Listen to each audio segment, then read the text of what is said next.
Olá, pessoal, tudo bem? Mais um dia aqui com essa galera interessante. Hoje sou eu que faço a abertura, tenho que apresentar todo mundo de novo ou não precisa? Eu acho que não é necessário. Não precisa. Agora que a gente é famoso. Isso. Agora que a gente tem vários ouvintes, então isso é importante. Hoje o que a gente vai falar? Hoje nós vamos falar sobre a sociedade da performance. Que aí entra a sociedade do cansaço, a sociedade do consumo, a sociedade do espetáculo, porque uma coisa está ligada à outra. E tem várias dicas bacanas que a gente vai dar hoje, e a gente pode começar já com um dos livros, que é A Sociedade do Cansaço, do Byung-Chul Han, que é um filósofo chinês, que escreveu em 2010 na Alemanha e foi publicado aqui no Brasil em 2015. É um livrinho que tu lê em um dia, ele é bem fininho, uma capa lilás, né? E bem fininho, mas que tu fica pensando meses sobre aquilo. Então vamos começar aí com o que é performance. Como fica... Pera, deixa eu... Tô fazendo a abertura. Aí botei aqui, o que é performance? Eu já ia começar com uma provocação, se vocês estão se sentindo cansados. Pera, antes da provocação tem que falar que tem vários tipos de performance. Tem a performance artística, que daí dei uma olhadinha aí no dicionário, que muitas pessoas já nem usam mais o dicionário, né? Mas a performance artística, podem pensar, por que performance artística? Lembra do K-pop? Quem não conhece vai pesquisar o K-pop aí, quantos suicídios tem, quantas exigências de contrato, sociedade do mundo do trabalho, né? Da performance do mundo do trabalho que a gente vive, e performance social, que daí entre as redes sociais, entre o narcisismo, que tu falou que a gente vai conversar sobre hoje, avaliação, autoavaliação, mais um dado aqui para depois entrar com a tua provocação. Eu estava pesquisando. Isso sempre tem dados maiores nos Estados Unidos, porque tem um controle maior, investimento maior em pesquisa, não sei como é que está agora, mas em 2021, 2022, 17 mil pessoas morreram em função de analgésicos. Exatamente. Parece que não é muito, mas são pessoas que tomaram remédios para dor sem precisar, por motivos de recreação, por outros motivos de efeito. E quantas pessoas hoje em dia estão tomando, e que a gente conheceu também no nosso doutorado e tudo mais, e no trabalho muitas vezes, que tomam remédio para dormir, outros para acordar, outros para pensar, outros para amar.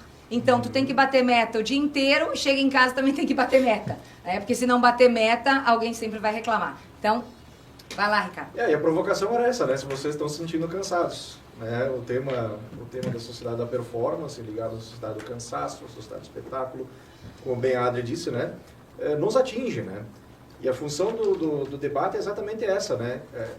Por estarmos todos nessa sociedade de muita exigência, nas várias esferas da nossa vida, né? Particular, trabalho, social, a pergunta é quem não se sente cansado, né? Ou quem não se sente exausto ou com aquela sensação de que não dá conta das coisas, né, de tudo que tem para fazer. Eu me sinto. Mas eu não estou sozinho, né? Tem uma pesquisa de 2013 que diz que 98% dos brasileiros se sentem cansados fisicamente ou mentalmente. Então, eu faço parte da maioria, né? Eu não sei quem são os 2%.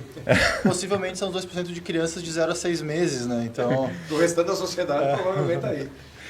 E é interessante ver que não só as pessoas estão cansadas o tempo todo, como se convencionou que as pessoas precisam estar cansadas o tempo todo. E se você não está cansado, você não está trabalhando muito mais do que deveria, não está fazendo muito mais coisas do que deveria, isso é de alguma maneira reprovável. Então, além de tudo, tem a pressão para que você esteja cansado, porque senão você é preguiçoso, ou não está levando as coisas a sério, ou não está produzindo. Se né? tu tem, sei lá, 1 hora ou 2, né, de ócio, né? Já diria o Domênico De Masi, né? Se tu tem 1 hora ou 2 de ócio, alguém já vai te rotular, vai dizer, vida boa, preguiçoso. Preguiçoso, tu sim, né? Vamos lá, né? Vamos lá, quer dizer, como se isso fosse realmente uma coisa indesejada na sociedade, né? Indesejado. O Jordano falou de alguns estereótipos, né? E tem as frases também de afirmação, assim, dormir é para os fracos, né? Sim. Então, se tu tá cansado e tu quer tirar com aquele cochilo a mais, não, né? Dormir é para os fracos. Os fortes, aquilo que a Adri falou, vão tomar um remédio e vão aguentar, né, mais uma horinha ou 2 de jornada. É a positividade tóxica que a gente estava falando lá no primeiro encontro, né? E... Tu consegue acordar que nem uma guia de excursão, assim? Eu vou acordando devagar, eu vou engrenando depois de umas 2 ou 3 horas, não sei como vocês são. Eu acordo depois do café. Eu se não tomo café pela manhã, não sei o que aconteceu antes do café. Assim. A xícara do café, o dia começa ali. Depois. Eu, na realidade, Eu acho que eu tenho muito essa questão da autoexigência, como vocês também têm, mas essa questão, muitas vezes, da comparação, que é da questão límbica, que o Rafael falava, né? E que a psicologia trabalha, que não é a nossa área, a psicologia. Mas essa questão da autocobrança bom, todos os livros, quando eu tive minhas filhas também tinha comprado todos os livros de como criar meninas, de como criar uma pessoa melhor. Eu fazia estatística de que lado do seio a Clara mamava mais, quantas vezes trocava... Não, sério, trocava fralda. Então, o que acontece? Muitas vezes isso do cérebro límbico, que é... Só batendo. Que a gente sente aqui, sabe quando dá aquelas borboletas que a gente sente no estômago? É isso, aquele frio na barriga. Então, muitas vezes, um cheiro que te puxa, como se te pegasse assim, e tu não tem controle da tua consciência para onde é que ela vai. A comparação é a mesma coisa. Então, muitas vezes, essa questão da gente ter esse tempinho para nós, eu vou ficar sem fazer nada. Não, mas o que vão falar? Alguém vai saber. Para eu fazer a unha, gente, com aquela que expõe a vida, né? Para eu poder fazer a unha, que eu falei, não, eu tenho que fazer a unha porque vou gravar o vídeo e tal, a unha toda quebrada, faz não parte dá. da performance feminina. Né? Exato, e muitas vezes tu não consegue fazer a unha, mas daí tem que sair no horário de trabalho. E daí tu vai dizer o quê? Tu vai dizer, eu fui fazer a unha, mesmo que seja meia horinha, vai soar como uma pessoa que não está comprometida. E ao mesmo tempo, isso gera o quê? Quando a gente se aposenta, né? A questão da utilidade. Então agora nós somos úteis. Sim. Quando a gente se aposenta, vem aquela questão da inutilidade. Mas será que a gente está no mundo só para trabalhar? Será que a gente está no mundo só para dizer, eu fiz isso, eu estou fazendo aquilo, eu faço, eu entrego? Olha que interessante, né? Tu citou aí o livro, né, da Sociedade do Cansaço, né? Tem basicamente, vamos arredondar aqui uma década. Mas tem outras inspirações, né, literárias que vêm antes, né? O Guy Debord, né, que era um sociólogo francês, escreveu lá em 67 A Sociedade do Espetáculo, 1967. E as coisas estão intimamente ligadas, né? O que ele dizia, né? Ele disse, bom, que a gente, na verdade, não vive a realidade como ela é, mas uma realidade que nos é apresentada, né? Então, tudo é espetacularizado. Olha que palavra difícil, né? Ou seja, cores, sons, gestos cênicos, né? A teatralização da vida. Então ele começou a falar isso, pessoal, há 50 anos, quase 60 praticamente. Sim, né? Antes do Instagram. Antes do Instagram. É um visionário. Que eu estudei isso na faculdade de comunicação, imagina. Isso. Né? E aí o que ele diz assim, olha, na verdade a gente hoje é o quê? Né? A gente é mais a nossa imagem do que o eu real. É aquilo que a gente projeta, né, da nossa vida, porque, vamos lá, a gente está se retratando em todos os momentos, né? Ao acordar, no trabalho, na academia, nos filmando no trânsito, que é extremamente perigoso. Né? A gente prefere correr o risco do acidente a não responder a mensagem, ou não filmar o nosso trajeto, por exemplo. Né? Quem levanta mais cedo e treina mais cedo, então tem o melhor corpo, né? E quem vai para casa mais tarde e dorme menos, então é mais produtivo, né? E eles já questionavam isso há 60 anos, né? Quer dizer, essa é a vida real ou é a vida realmente que estamos sendo, né, todos inseridos, né, em maior ou menor grau a mostrar? Não, né? nós sentimos uma necessidade alta de mostrar as privacidades da nossa vida. Sim. Então, às vezes, como se a gente fosse muito importante, né? é aquela selfie, às vezes, dentro do quarto, assim. Aquela selfie no sofá, vendo... Despretensiosa. Despretensiosa vendo filme. Mas é de mostrar esses momentos, assim, mais íntimos. Que 20 anos atrás era... A gente não compartilhava nada. A gente começou com aquela moda de compartilhar o prato que ia comer. Perfeito. Né? O Instagram no começo era um grande menu, né? Você sabia que todo mundo almoçava. Marca dos restaurantes, publicidade gratuita. E aí isso foi evoluindo para agora mostrar, talvez as pessoas tiram um selfie, já vi, né? Desculpa, mas tem gente que tira selfie assim, tipo, claro, daqui para cima, sem mostrar nada demais, mas tomando banho. Tipo, sabe, é o tipo de... Eu não preciso saber que você está tomando banho agora, entende? Olha que loucura. Mas as pessoas têm essa necessidade de mostrar. Vocês já repararam, quer dizer, tá numa certa modinha, né? As coisas vêm. A filmagem das reuniões empresariais. O cara vai fazer uma reunião com a sua equipe para avaliar indicadores, enfim, ele bota para gravar, bota lá em time-lapse, né? E acelerado, filmando. Hoje, reunião da avaliação de indicadores aqui. Cara, isso sempre foi feito nas empresas. Sim. Qual é a empresa que não faz reunião, né, de avaliação? Por que isso tem que ser... Eu já filmei a reunião de coordenadores da FSU. Mas depois tu usa a inteligência artificial também para fazer o resumo. Mas sabe o que eu sinto? Parece que a gente tem que viver o extremo de tudo, entendeu? Uma vida tranquila de acordar de manhã, tomar seu café, levar as crianças para a escola e trabalhar. Tudo equilibrado tá difícil, por quê? Porque tudo é super faturado. Aí, agora eu entrei no Instagram de novo, né? Não publiquei nada. Mas isso faz falta para... Isso é admirável, tá? Não, mas isso faz falta para vender cursos, porque as pessoas dizem, cadê eu? Tu não existe, não sei o quê. Eu digo, não, existe e tal, mas eu cuido do Insta da firma. Ao mesmo tempo que... Da firma, ao mesmo tempo que quando eu entro no Insta, cara, eu fico deprimida. Mesmo sabendo que aquilo é uma ilusão. Tu entende? Porque é sempre o máximo. Se tu for assistir novelas, se tu for assistir série, nada é vivido como na realidade é.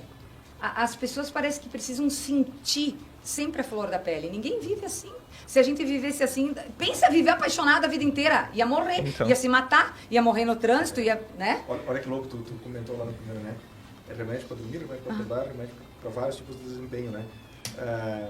A gente fala, né, que muitas vezes essa comparação excessiva que às vezes nos trouxeram, né, elas nos levam a que a gente estuda lá em comportamento do consumidor, lá na faculdade, a transcendência, né? O que é a transcendência, né? É viver uma vida que não é tua, né? É viver a vida do ator, é viver a vida do modelo, é viver a vida do executivo top, né?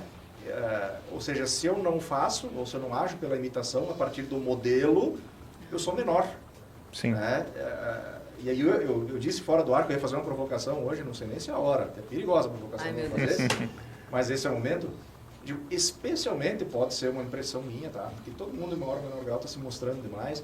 Mas eu vejo, principalmente na questão estética, do exercício físico, as mulheres estão assim num nível de frequência de exposição nas redes muito forte. E aí um questionamento fácil, até tem uma componente, né, mulher na mesa. As mulheres não estão se sentindo mais pressionadas do que nunca. Quer dizer, isso não joga contra, né, aquilo que as mulheres dizem, a mulher sempre foi pressionada, a mulher sempre foi exigida, mas será que elas não estão propriamente ajudando, né, por meio dessa comparação, dessa performance excessiva? Questões assim para a gente debater. Essa pergunta é relevante e faz a gente refletir. Ao mesmo tempo que será que é a mulher se comparando com outra mulher ou é uma exigência da sociedade? Eu fui atender um cliente e ele tinha se separado há 13 anos. E vou ligar com o que eu vou falar. Tinha se separado há 13 anos e estava bem, saindo com algumas pessoas e tal. E ele só ficava, ele tem 60 e poucos anos. E ele só fica com meninas abaixo de 30. Então, o que acontece? É a sociedade da performance. Como eu, uma pessoa de 50 anos, vou ter o mesmo corpo que eu tinha aos 20? Não tem como. É como uma escada rolante. Para te ficar no mesmo lugar, só que descendo e tu tá subindo. Para te ficar no mesmo lugar, tu tem que malhar mais, se cuidar mais. Ao mesmo tempo que todos esses procedimentos estéticos não vai voltar até a pele do passado. Só que quanto mais a gente se expõe nas redes sociais, mais exigência, mais comparação vai ter e mais a gente reforça esse posicionamento. E agora eu quero ver vocês, homens. Reforçar o posicionamento, né? E homens, porque as mulheres dizem, as mulheres se vestem para as outras mulheres. Não é real, porque eu não vou ficar comparando o meu corpo com outras mulheres, não vou ficar no espelho olhando, ou não vou ficar... Claro, dependendo das preferências, é claro, né? Mas não vai ficar no mesmo quarto com outra mulher comparando os corpos. É que eu acho que a gente não faz necessariamente isso para outra pessoa específica ou para um grupo de pessoas específicas. Faz sempre pro geral, pro social e para você, porque você sente a necessidade de. E a provocação que eu levanto é, tu falou, a gente tem que então meio que correr para cima uma escada rolante que está descendo para baixo, né? E precisa, será? Ou tipo, tem alguma coisa errada com o corpo ficando mais velho? Chega aos 50 que eu vou te dizer. Se eu tivesse 40, eu ia responder diferente. Não, eu fico indignada com isso, sabe por quê? Me indigna comigo mesmo. Porque assim, ó, eu tô assumindo os fios brancos. Daí fui no salão e daí me disseram, não, tu não vai assumir os teus fios brancos, né? Então vamos botar umas luzes, porque ainda não tá. Mas é assim, não é só se aceitar. Eu malho, porque eu quero ficar bem na velhice, eu quero manter o corpo, quero que as minhas roupas sirvam. Ao mesmo tempo... Mas uma coisa... Então isso, mas tu ter motivos de saúde, motivos assim... Não só isso também, eu quero me sentir bonita, quero que os outros me olhem. Não, mas olha que legal, tu não posta isso. Porque eu te sigo no Instagram, e a gente segue, tu não posta isso, eu acho isso admirável, tu entendeu? Parece que tu tá na contramão da história, né? Quer dizer, tu vive aquele momento pra ti. Eu gosto de malhar, eu quero me sentir bem, eu quero estar... né? eu acho admirável, assim, as pessoas que conseguem viver uma vida mais low profile, sabe? Eu acho que é uma questão de atenção. Ó, o nosso amigo agora vai sair para uma audiência, logo vai estar voltando. É a performance, né? É a performance. Ele não está descansando. A gente promete que ele não está descansando lá fora. Exatamente, ele não está descansando, ele não foi ao banheiro, ele foi numa audiência. E não é porque a gente está falando sobre isso que a gente não sofre disso, né? Exato, Mas me parece que esse fenômeno da pessoa se expor assim é ao mesmo tempo uma busca de validação, e aí eu concordo com o César que não é a validação de um grupo ou de uma pessoa específica, é uma validação meio que geral, e quando isso acontece nas redes sociais, a pessoa tem aquele feedback imediato das curtidas, dos comentários, e isso gera uma reação química no cérebro também, então vai gerando o rush de dopamina, e isso é um processo viciante. Então a pessoa fica viciada em dopamina e precisa de mais.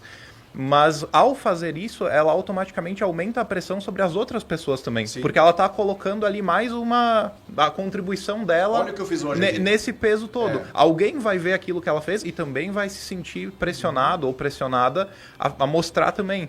Então é uma coisa que, se a gente para pensar, parece um pouco patético se tu olha de fora assim, meu Deus, é que nem a pessoa, eu não estou especificamente falando das pessoas na academia, mas a pessoa que posta, exemplo, né? a pessoa que posta fotos, sei lá, no escritório às 6 da manhã e escreve lá, meu lugar favorito, como eu amo isso que está acontecendo. Cara, você olha aquilo, você sabe que é patético, é óbvio que é mentira, mas a pessoa tem que fazer isso porque aí vem a validação. E ao mesmo tempo ela reforça que estar no escritório às 6 da manhã é uma coisa que a gente precisa querer. E que se você não está no escritório, você está perdendo tempo. Porque ela bacana, tá? Assim, tudo é preciso, né? É preciso estar bem com o corpo, é preciso estar bem no relacionamento, é preciso amar o trabalho, quer dizer, forçadamente é preciso amar o trabalho. Né? Quando tu diz assim, 6 da manhã, ninguém ama o trabalho às 6 da manhã. Sim. Por mais que as pessoas digam, eu amo, esse cara tá louco, esse cara tá mentindo. Né? O córtex, né, que é a parte racional, ele levanta tarde, isso é biológico. Ele acorda tarde para o trabalho. Tu até pode acordar, fisicamente falando, botar o despertador às 5, às 6, o teu racional vai começar a funcionar 2 ou 3 horas depois. Né? Então, quando tu quer começar no pique total, então tu já não toma mais o coffee, tu toma o super coffee. Sim. Tu entendeu? Tu toma o termogênico, tu toma porque o teu biologicamente o córtex não quer trabalhar cedo. Até se vocês puderem me ajudar, porque eu não sei o que é isso. Eu ouço falar, tem o super coffee, tem o bulletproof coffee. Cara, é meio que café misturado com cavalares de cafeína. Eu já tomei tudo isso daí e larguei de mão. O super... Fica pior, fica down. É, porque pra mim dá efeito contrário. Só que o super coffee, assim, pra ti, era um café que faziam no Vale do Silício, com leite de coco, com cúrcuma, outras coisas. Mas com o tempo tu acaba enjoando, na realidade. Sim. E é um efeito placebo também. Uhum. Muitas vezes isso não funciona tanto, mas o efeito placebo faz funcionar. E esse efeito placebo também é a questão que eu trabalhei no doutorado, na questão de autorresponsabilidade, sabe? De ser autonomia com responsabilidade.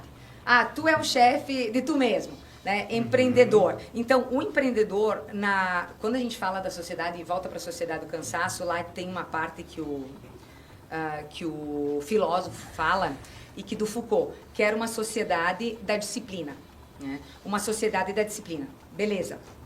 Ele trabalhava com isso, e aí se tu não fazia uma coisa certa, tu era tirado fora ou mandado para o hospício quem tinha problema com bebidas e tal.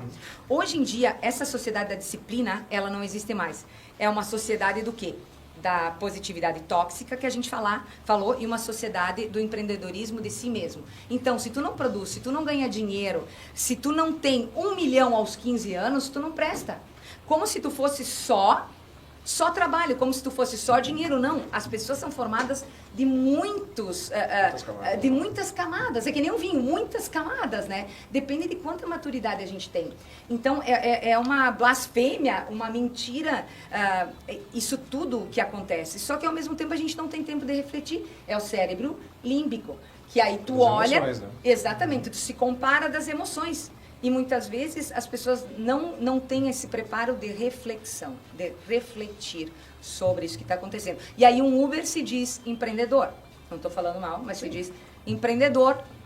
Aí se ele fica doente, se ele bater o carro, ele não tem um Estado por trás que pode dar um apoio, ele não tem uma empresa. Então, a partir do momento que a gente diz, não, autonomia com responsabilidade, eu sou chefe de mim mesmo, eu não preciso do Estado para nada. Mentira, mentira. Em algum momento vai bater lá. Exatamente. O SUS é o quê? Né? Daí já puxou outra coisa, mas tem a ver. Porque se eu não tenho dinheiro para pagar um plano de saúde, onde é que eu vou recorrer? Adri, eu estava ouvindo uma entrevista com a escritora agora que vai voltar a novela Vale Tudo, né? Sim. Que é da época de vocês, né? Nossa, né? Sim, cara, eu fiquei assistindo no novelaço, domingo. sim. Vale Tudo é da No quem domingo. matou Tu vai ver o como os Death antigos Note, faziam coisa boa, César. Não, isso eu não sei. Não, mas no domingo Eu sei, ficou... o que eu sei sobre isso é, existia em algum momento uma Vale novela Tudo. chamada Vale Tudo. Só. Sim, ela- Sim, ela tinha o ficou- Odete Reutemann. Isso, A minha mãe me chamava de táxi penteado, porque eu tinha uma mecha branca ficou aqui, que era famosíssima Odete porque Reutemann. essa personagem morre, né? A Odete. A Odete. E aí é um mistério nacional, assim, quem matou e meio que vazou quem matou, né?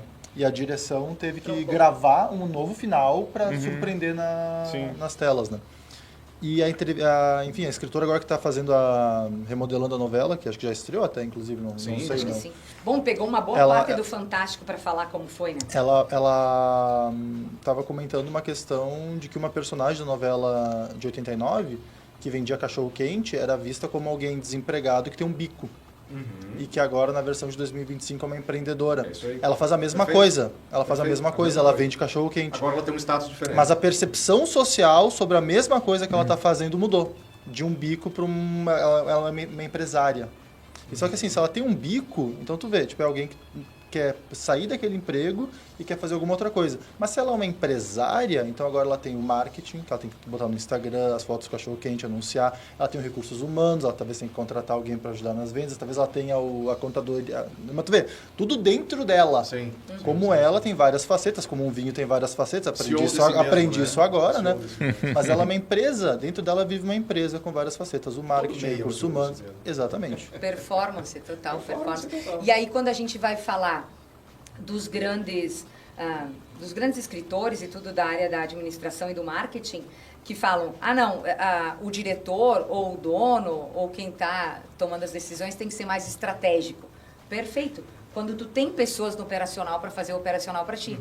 Mas aí vamos pegar um diretor de escola. Muitas vezes não tem alguém para fazer a manutenção. Estourou um banheiro, ele tem que sair do estratégico e ir lá professor consertar o ficou banheiro. doente. O professor ficou doente, Quem vai vai ter que substituir assumir. o professor? Exatamente. Como um microempresário, um pequeno empresário, que muitas vezes vamos pensar na estratégia. Mas muitas vezes não tem o tempo de pensar na estratégia durante o dia, tem que pensar no final de semana, abrir mão da família. Então, essa questão da sociedade e da performance está gerando o quê? Está gerando estresse, está gerando cansaço, depressão, ansiedade. São as doenças da modernidade. Né? E de alguma maneira, esse procedimento de não poder descansar porque tem que cuidar de outra coisa de noite e tem que cuidar de outra de madrugada e ainda tem que acordar cedo, é aprovado, né, recebe a aprovação da sociedade. Então, ele recebe ainda uma recompensa. As pessoas olham para ele e dizem, é isso aí, essa é uma pessoa que se esforça, que vai atrás. O outro lá que daqui a pouco não quer ter que fazer essas coisas, já é visto de outra maneira. E é uma coisa um pouquinho curiosa da gente ver, que mesmo se a gente for pensar do ponto de vista da produtividade, o fazer coisas o tempo todo não necessariamente é o melhor meio de produzir, pelo menos para todo mundo. Eu acredito que existam pessoas que funcionam dessa maneira. Mas o ócio é muito importante, inclusive, para a gente achar soluções para os problemas. Né? Tem uma expressão que se usa até mais em inglês, mas serve também, que é dormir sobre a ideia. Né? Então, você tem um problema, você está pensando em como resolver algo, em vez de ficar ali trabalhando sem parar, você vai fazer outra coisa, vai dormir. Esse ócio vai fazer com que no outro dia você consiga ter um olhar um pouquinho diferente. Às vezes as ideias surgem nesses momentos de ócio, que são também muito importantes, e a gente fica tentando suprimir. Né? Eu tenho que estar ali na frente da minha tela o tempo todo. Uma coisa que a gente nota é que a gente vem aqui gravar o programa, conversar sobre um assunto e amanhã tomando banho, nós quatro vamos pensar, nossa, eu podia ter falado aquilo lá. Exatamente. Porque é no momento da distração, no momento que a gente não está... Né, É só ali que tu vai pensar sobre, vai né? pensar sobre. Não é tão que as pessoas dizem assim, tive uma ideia tomando banho, né? Uhum. Tive uma ideia quando estava no meu jardim, eu tive uma ideia quando estava passeando com o cachorro. Quer dizer, que é quando o cérebro descansou, reorganizou, né? Uma linguagem, ele reseta, né? Cara, O cérebro reseta. quando vocês estão falando do cérebro, de resetar outro, dormir sobre as ideias e tal, fiquei imaginando, ouvindo vocês, fiquei imaginando, se o cérebro tivesse um fiozinho assim que a gente pudesse ligar que nem uma vela, um negócio, ele já tinha explodido. É o negócio do burnout, de queimar. Eu fiquei pensando, por isso a gente chega no... queima. Isso, o cérebro queima.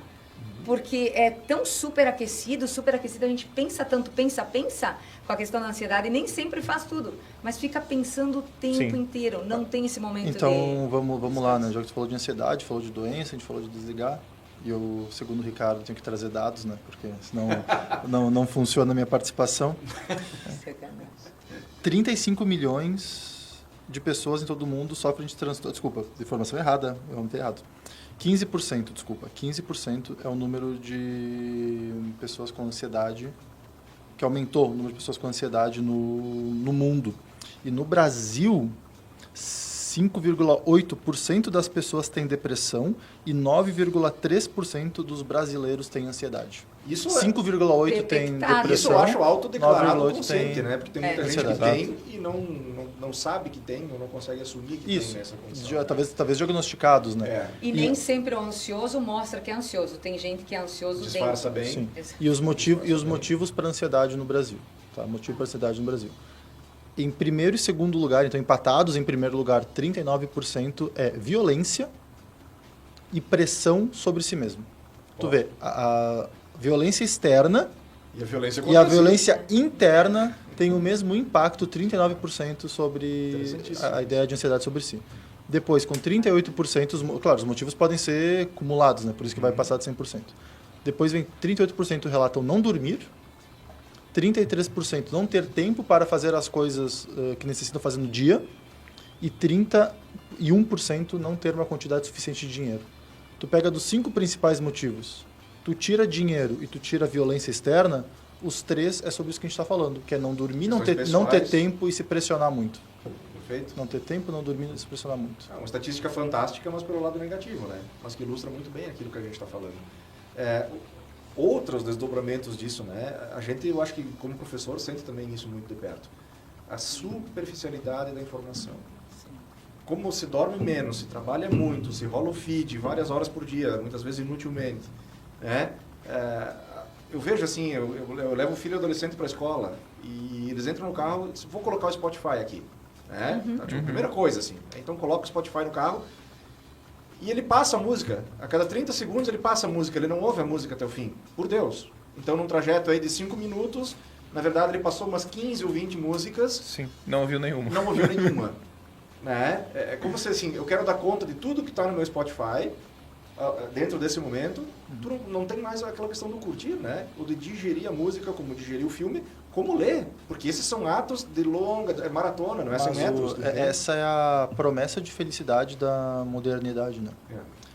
Nosso ethos, vamos dizer assim, a nossa razão de ser hoje em dia é tentar curtir o maior número de experiências até o fim da vida. E não tem tempo de curtir e a gente sabe que tem muitos filmes para ver, muitas músicas para escutar, muitos livros para ler, muitos lugares para viajar.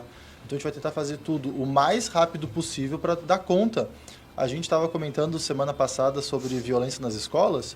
E o que foi a conversa dos corredores lá na faculdade? Você já assistiu a série Adolescência?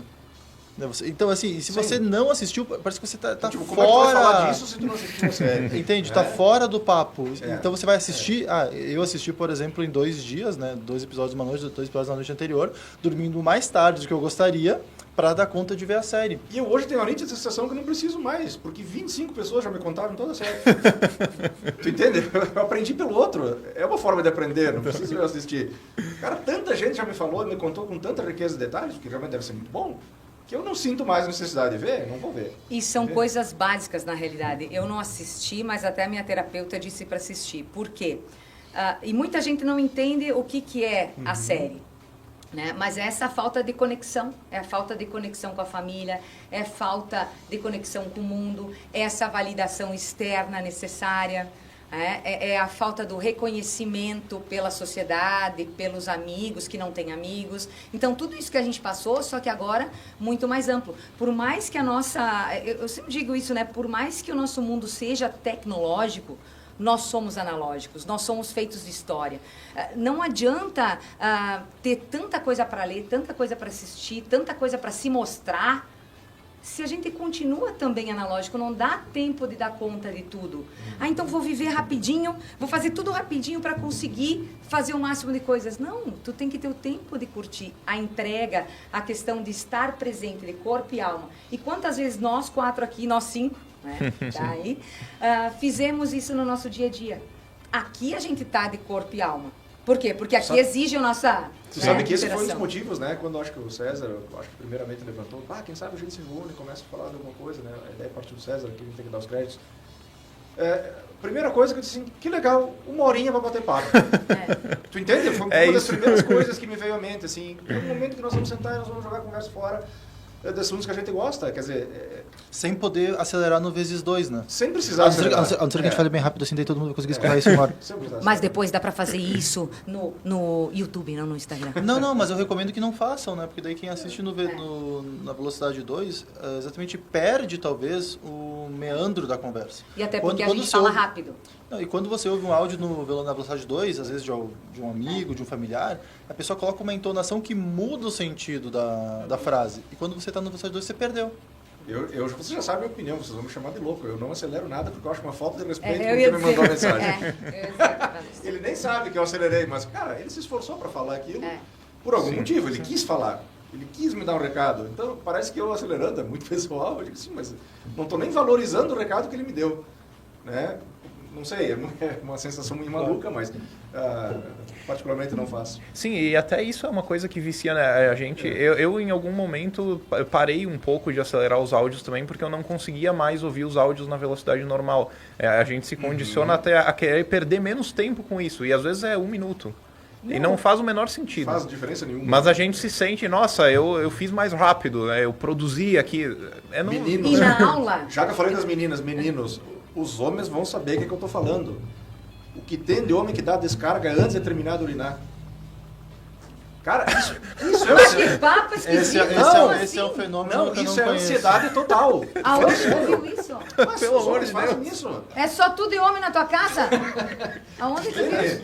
Cara, se tu dá descarga antes de terminar de fazer xixi, velho, tu não te dá mais nem o tempo disso, cara. Olha que loucura. Essa não tinha essa informação. Não faz sentido isso? Eu não sei onde é. Eu não sei onde é. Até perdi a linha de raciocínio com esse negócio aí agora. Vai virar um corte esse negócio. Ah, meu Deus. Não, e aí... Não, eu pensei que tu fosse falar de outras coisas.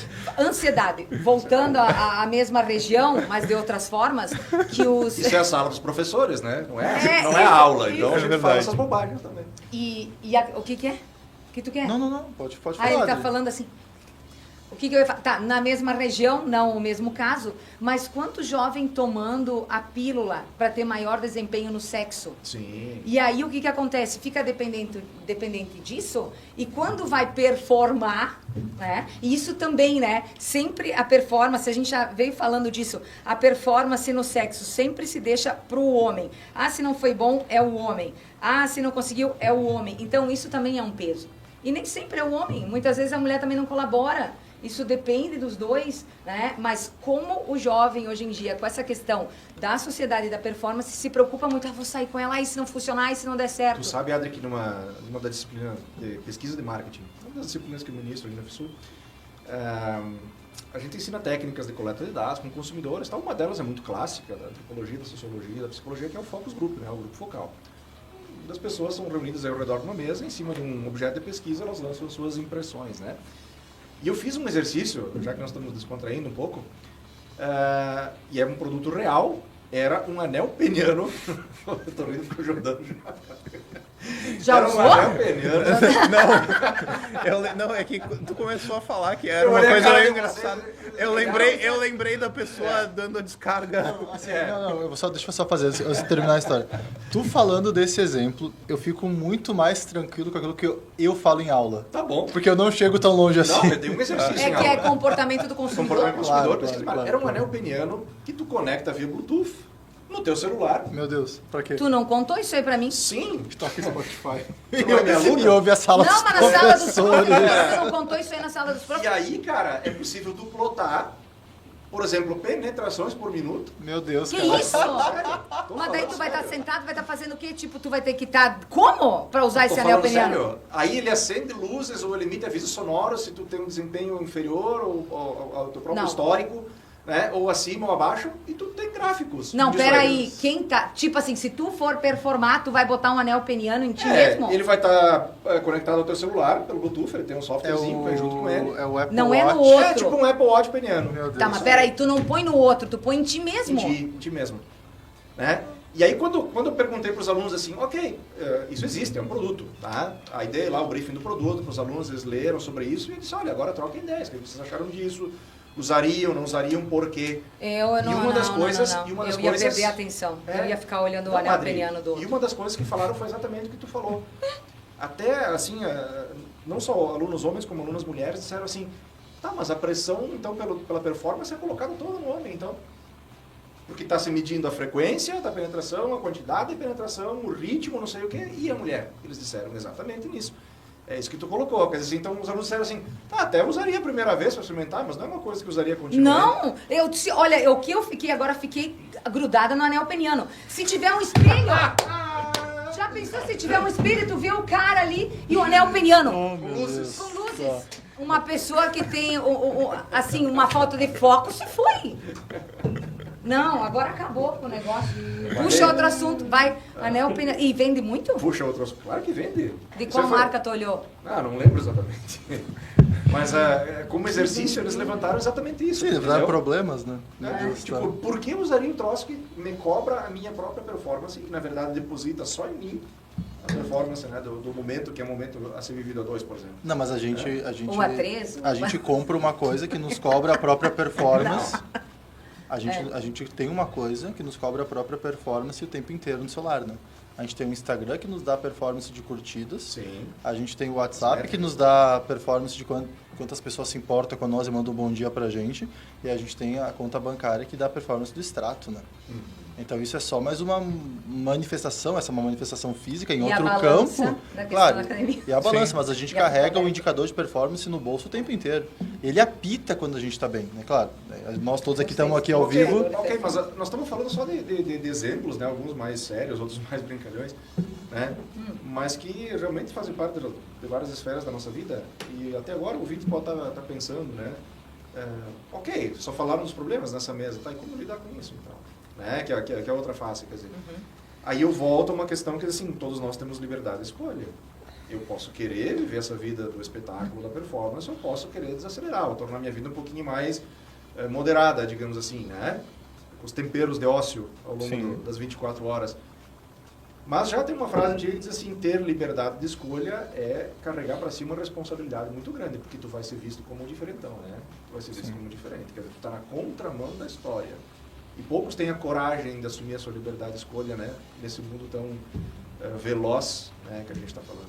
E nem só liberdade de escolha, porque eu posso querer e ao mesmo tempo comprar vários livros, exemplo próprio do Ikigai, do ciclo circadiano, mude seus hábitos, mude sua vida, e aí começar a colocar em prática, dá certo uma semana e depois cai na rotina de novo, naquela loucura. Então, por isso que eu chamo a atenção também nessa questão que tu falou, Ricardo, da liberdade de escolha e querer ter escolha e querer escolher, a questão de refletir sobre o teu dia.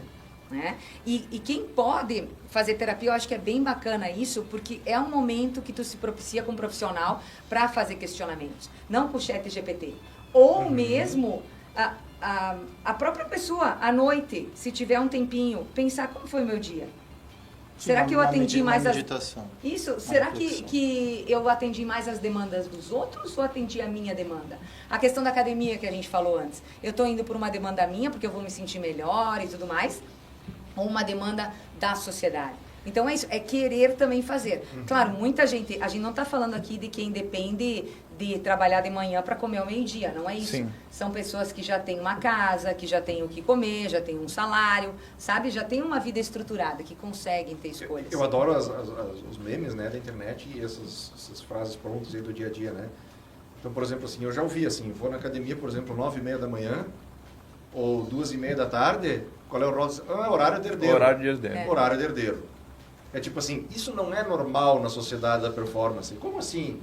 tu tá na academia num horário que é produtivo. Isso é um rótulo, né? Que te coloca, assim, mas esse cara aí não tá produzindo, né? Esse cara não tá trabalhando, olha que vida boa. Sim, sendo que o professor trabalha até as 10, né? Todos nós professores, a gente sabe, todo mundo sabe que o professor não trabalha, né? O professor é só Mas sabe esse exemplo que tu deu? Eu lembrei do Diego, meu cunhado, que ele foi morar para São Paulo depois. Mas aqui em Bento, São Paulo já é mais assim, ele trabalha em casa, faz tudo em casa. E São Paulo ninguém tá nem aí com a vida do outro real, mas no Instagram sim.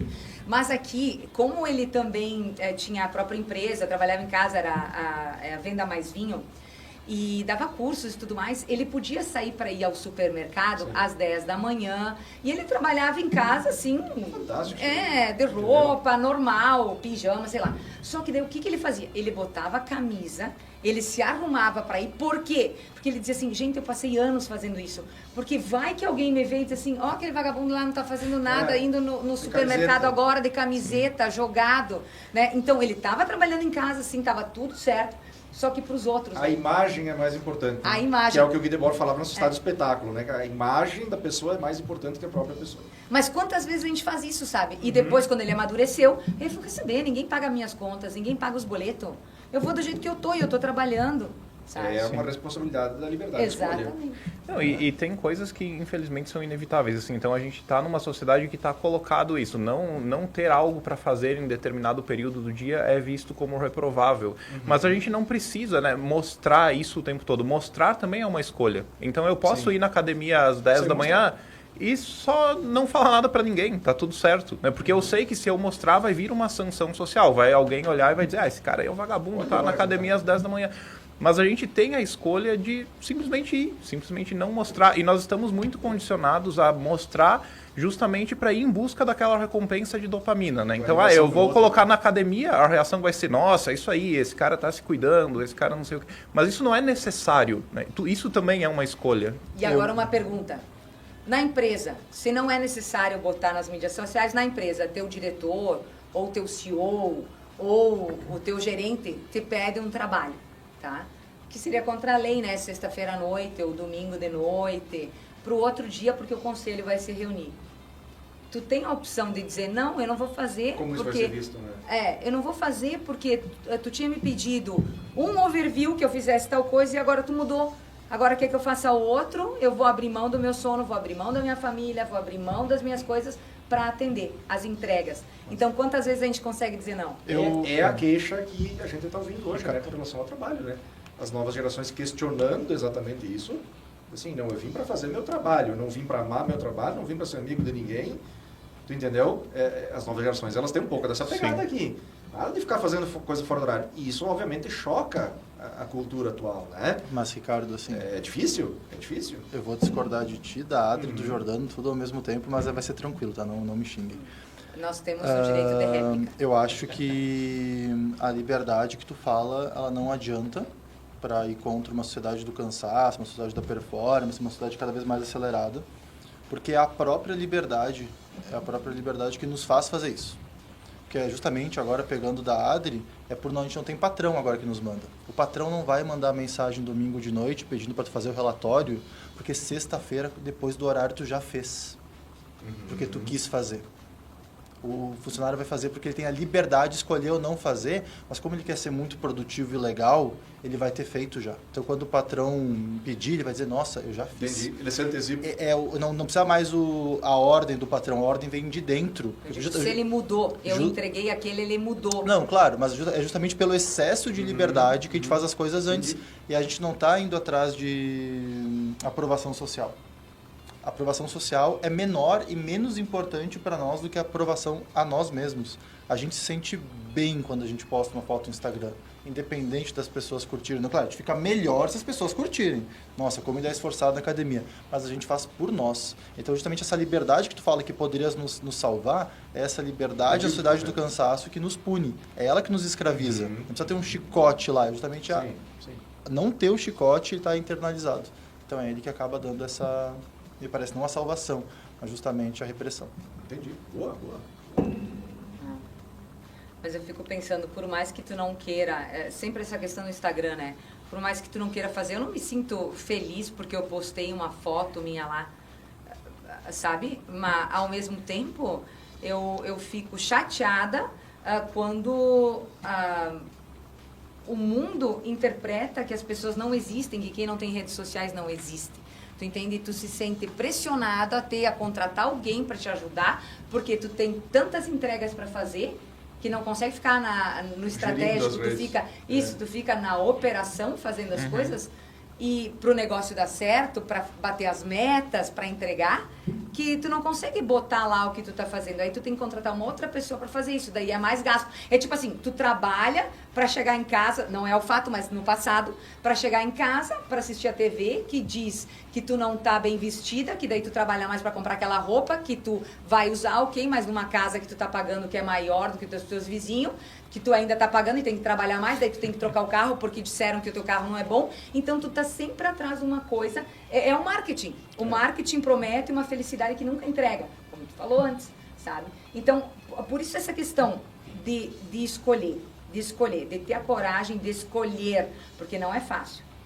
Quem tem possibilidade de escolha? Nós temos possibilidade de escolha. Nós temos possibilidade, né? Mas quanto mais possibilidade de escolha a gente tem, mais confuso fica. Porque se tu tem só um caminho, é mais fácil. Alguém poderia dizer, então, vamos refletir sobre isso, né? Bom, então se eu estou na academia às 10 da manhã ou às 3 da tarde, eu poderia ser exatamente por causa da minha performance passada que eu consigo fazer isso hoje. Mas tu tá fissurado pela academia, né? Não, é um exemplo, porque é muito comum hoje nas redes, tu entende? Sim. É muito comum, a academia hoje é uma das coisas... Academia e restaurante é o que tem nas redes, tu entendeu? Se existe, né, duas fontes assim de divulgação de si mesmo, é exercício físico e comida e bebida, obviamente. Tem trago, academia e prato na mesa. Né? Eu diria assim que é o tripé de ouro das redes sociais hoje. Né? Então, a gente poderia dizer assim, ok, cara, então você está dizendo que eu sou herdeiro porque eu estou nesse horário, porque eu sou... Mas eu me preparei para isso. Eu me preparei para hoje... Eu já corri o suficiente. Eu já corri o suficiente para hoje me permitir poder fazer isso, então eu já fiz a minha performance, agora eu me dou o direito a desacelerar. Mas eu acho que justamente... Isso é maturidade. Mas, Ricardo, eu acho que exatamente o contrário. E não precisa estar milionário para isso, é só escolhas profissionais. Mas eu acho que a pessoa não desacelera. Uhum. Se ela desacelera, é momentaneamente. Quando a gente sai de férias e vai para a praia e fica uma semana lá, ou depende, quem tem mais condições, um mês, fica lá um mês na praia sem fazer nada, é para voltar em março, em fevereiro, e ter mais no gás. Tanto que o que a pessoa publica quando tá na praia, todo mundo publica isso. Recarregando a bateria. Então mesmo isso serve para tu recarregar a bateria, porque aí sim, aí eu vou voltar e... tudo. Né, meu Deus, aí... Mas daí eu faço uma pergunta. Se até agora tudo que a gente falou que podia fazer, Ricardo, não funciona, a questão do Ikigai aí, do japonês, para escolher o que tu gosta, para trabalhar e tudo mais. Ciclo circadiano, de dormir na hora certa, comer na hora certa, dormir às 7 horas de sono, que a maioria não faz, né? A questão das escolhas. O que dá para fazer então pra se não funciona? Para romper isso aí na verdade é um comportamento revolucionário, cara. Uma pessoa hoje para fazer isso aí, ela é uma revolucionária. E ela tem que topar todas as sanções sociais possíveis. Tu entende a liberdade de escolher ter momentos de ócio, administrar a sua vida para ter momentos de ócio, de hobbies, de desafogo. Ela sabe que ela vai sofrer uma invalidação social em maior ou menor grau, mas é um ato revolucionário isso. Tu entende? E é necessário uma mudança estrutural da forma que a gente leva a vida. A gente conseguiu, e o marketing é muito culpado, né, vocês do outro lado da mesa, mas a gente deixou, né? O direito deixou fazer isso acontecer. A gente comercializou todos os espaços da vida. Então, quando chegava em casa e deitava na cama, tu tava livre, assim. Tipo, tô na cama, eu tô livre de propaganda, eu tô livre de gastar dinheiro. Não, agora a gente consegue gastar dinheiro e virar um produto o tempo inteiro. Então, toda a vida foi comercializada, né? Então, tu vê, se para mudar isso, tem que mudar toda a forma que o sistema se estruturou para você não poder mais deitar às 11 horas da noite e não vou dar uma última olhadinha aqui no Instagram. Entende? Esse é o ponto. Quando tu falou direito, né, eu lembrei daquela mãe que tinha um meme, daquela mãe que roubou o ursinho para ser presa e conseguir colocar a leitura em dia. Eu pensei, vocês ajudaram mas isso também. Aquele seriado ou filme, desculpa, o Poço, que eles vão para aquela prisão e tal, e o cara vai para a prisão para ler Dom Quixote, acho que se eu não me engano. Não sei. Mas é um motivo, é uma prisão onde as pessoas vão voluntária ou involuntariamente, ele aceita ir porque ele quer ler um livro, sabe? Assim, tipo, hoje o marketing... É um motivo de ir para preso. A questão do marketing, tu sabe que tem aqueles retiros que as pessoas não podem, vão dormir no chão, tá? Não vão ter que preparar a própria comida. Não tem internet. Não tem internet, não tem nada. É como se vivesse sem nada. No passado, pagam milhares de dólares para ficar lá uma semana, 15 dias, se desligar, serem obrigados a se desligar e voltam. Mas tu vê, é nessa lógica de recarregar a bateria, e se precisam pagar milhares de dólares, eles precisam se forçar a desligar. Então, quando tu fala assim, temos a liberdade, temos a opção. Não tem. Porque se tivessem a liberdade e a opção, ainda mais gente com dinheiro para gastar milhares de dólares, desligariam na vida normal. É justamente por não terem a opção que acabam tendo que fazer uma coisa forçada. Escolher um momento. Escolher um momento forçado. E não consegue fazer isso rotineiramente. Por quê? Porque não quer abrir mão da qualidade de vida, das coisas que tem. Não é quanto a gente ganha, sim quanto a gente consegue economizar. Porque tem muita gente que tem salários exorbitantes e que vivem dependendo do próximo salário. Se tiver qualquer corte, já sentiu. Então... vocês não se sentem, não sei se vocês costumam fazer isso em sala de aula, eu às vezes me sinto pregando no deserto. Fazendo a metáfora lá, né? A gente volta e meia em muitos momentos da aula, e no marketing é muito fácil fazer isso, né? Que a gente está rodeado dessa questão. Em muitos momentos, praticamente todas as aulas, a gente coloca essas questões na mesa que a gente está debatendo aqui. Os alunos ficam te olhando assim com seriedade, tu nota assim que eles estão, né? Até que ponto conseguem praticar, como diz o César, né? Não sei, entendem? Mas acho que, por exemplo, um dos poucos momentos da vida onde a gente ainda consegue parar e pensar e discutir sobre essas coisas é o ambiente da sala de aula. Eu acho que a sala de aula, nesse ponto, para quem estuda, não diria que é um momento de ócio, né? Porque tu está ocupando a tua mente, assim, mas um momento de parar e pensar sobre a tua própria vida, sobre as rotinas. Através do professor lançar o assunto, do professor puxar o assunto, sabe? Eu acho que isso é bacana. E saber questionar. Mais importante, muitas vezes, as perguntas que a gente faz sobre a vida do que as respostas, né? Por que eu fiquei pensando nisso agora que tu estava falando? Ontem, eu dei um exercício para eles fazerem em aula. E aí alguém usou o ChatGPT, né? Cada vez mais a gente vê isso. E aí eu falei, então também vou usar o ChatGPT, vamos ver quem dá a melhor resposta, né? Então a aluna fez, mostrou, eu disse, olha a minha agora. Ela, mas prof, como é que o ChatGPT não falou que as 4 características do serviço são essas e não falou dessa questão da AIDA, atenção, interesse, desejo e ação, né? Não falou da questão da narrativa, do storytelling, do mercado e tudo mais. Eu falei, não falou por quê? Porque tu não perguntou. Tu não deu as diretrizes. Olha, eu gostaria que tu fizesse isso e isso, seguindo tal e tal metodologia, me responda tal e tal coisa. Não, ela só botou lá, características do serviço para diferenciar açúcar, vamos supor, né? Nesse muito caso. Prático, né? Um troço muito prático. Isso, né? mas se tu conhecer mais possibilidades, mais metodologias, ele tu também consegue... te dá mais. Exatamente, ele vai te dar mais e mais focado no que é necessário. A mesma coisa a vida. O que a gente fazia quando tinha 15, 16, 20, 21 anos e o que faz agora? Né? Como as pessoas se questionam? Será que tem gente se questionando? Ou a gente não tem nem tempo de questionar? Eu sou um exemplo, eu estou vivendo a vida atropelada ultimamente. E é muito bom esse momento aqui, porque, que nem o Ricardo falou, é um momento da gente conversar, é um momento de refletir, é um momento de se questionar, sabe? De pensar assim, o que a gente está falando, a gente está colocando em prática? Todas as metodologias que a gente conhece, toda a vivência, tudo, está fazendo alguma coisa? Ou não? Porque teoria sem prática não existe, né? A prática sem teoria até existe, mas é uma prática meio atrapalhada, vazia. Exatamente. Tu vai, senão eu achei que você ia falar uma coisa. É que esse momento de reflexão é muito perigoso, né? Esse momento de ter a conversa e as pessoas é revolucionário. E é revolucionário com base. Tem um filósofo francês que eu gosto muito, que é Albert Camus, que ele escreve sobre essa ideia de você, quando para refletir sobre a própria vida, você percebe o absurdo que é a vida. Quando você percebe o absurdo que é a vida, você tem duas escolhas.